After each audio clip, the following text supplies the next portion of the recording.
Good morning. আজকে day 2 Digha থেকে আমরা সপরিবারে যেই একটু বৃষ্টিটা ধরেছে সোজা কিন্তু চলে এসেছি দেখো সি বিচে। আর এখানে এসে রুহি খুব খুশি। তারপর অনেকটা সময় পার করে চলে এলাম আবারও হোটেলে, কারণ হিমাশিস বেরাবে অফিসের কাজে। তো ও রেডি হয়ে গেছে আর ওর পেছন ধরে আমরাও সব দুজনে রেডি হয়ে সোজা চলে গেলাম ওল্ড দীঘার বিচে।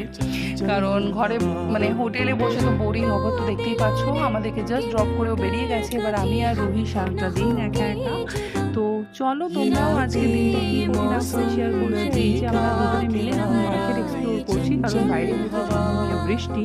তারপর যেই একটু বৃষ্টিটা ধরেছে আবারও চলে এলাম সমুদ্রের পাড়ে। তারপর এখান থেকে অনেকটা সময় স্পেন্ড করে মায়ে মেতে যাচ্ছি আবার হোটেলে। আর হোটেলে যাওয়ার পথে রুহি করছিল দুষ্টুমি ক্যামেরাটা নিয়ে, তোমরা যেরকম দেখতেই পাচ্ছ। তারপর আবার একটু ওয়েট করতে হলো, কারণ বাইরে হচ্ছিল আবারও বৃষ্টি। তারপর যাওয়ার পথে এই যে পেয়ারা মাখা দাদাকে পেয়ে অনেকটা পেয়ারা মাখা নিয়ে আমি আর রুহি চলে গেলাম সোজা হোটেলে। ওখানে গিয়ে প্রথমে পেয়ারা মাখা খেয়ে তারপর ফ্রেশ হলাম। আর এখানে ম্যাডাম খেলছিল। আর তারপর চলে গেলাম সোজা লাঞ্চ সারতে। লাঞ্চে ছিল ইলিশ মাছের পুরো আজকে থালি। তো যাই হোক, লাঞ্চ জমে উঠেছিল। তারপর লাঞ্চ করে সোজা হোটেল, একটু ঘুম দিয়ে আবারও কিন্তু মাইমেতে রেডি হয়ে বেরিয়ে পড়লাম সমুদ্রের পাড়ে। আর যাওয়ার পথে রুহির খুব ইচ্ছা ছিল যে বেলুন ফাটাবে, ফার্স্ট ট্রাই ওর খুবই ভালো করেছিল।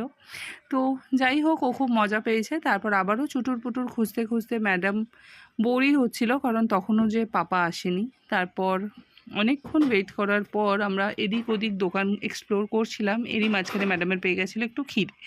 তারপর খেতে খেতেই চলে এলো পাপা। তারপর পাপাকে নিয়ে আবারও আমরা বসলাম সমুদ্রের পাড়ে অনেকটা রাত অবধি। তারপর ডিনার সারলাম। ডিনারে ছিল ফ্রাইড রাইস, চিলি চিকেন। এইভাবেই কাটালাম আমাদের দিনটা। জানিও কেমন